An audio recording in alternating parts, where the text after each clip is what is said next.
का पे दहिया बड़ा जोर हहराता। खड़ा खड़ा बाप रहिल नहीं गोड़ ठहराता। थर थर का पेला दहिया बड़ा जोर हहराता। खड़ा खड़ा बाप रहिल नहीं गोड़ ठहराता। काहे बुझात न खरौरा परेशानिया सुतल बनी बदरावोढ़ के।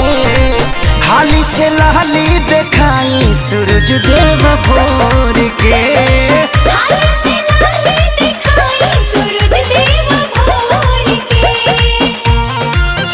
बोला बोला आदित्य मल की जय।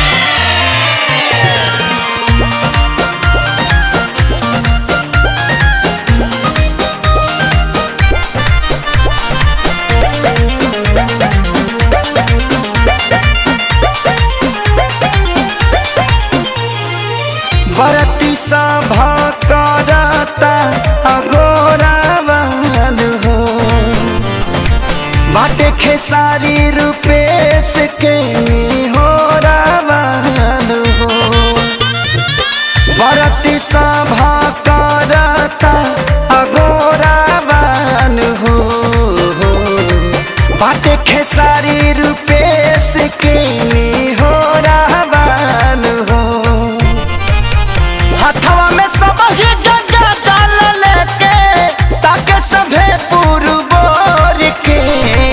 हाली से लहली देखाई सूरज देव भोर के। हाली से लहली देखाई सूरज देव भोर के। खड़ा बड़ी पनिया में नया नोहर कनिया दोनों हथवा जोड़ के। हाली से लहली देखाई सूरज देव भोर के। हाली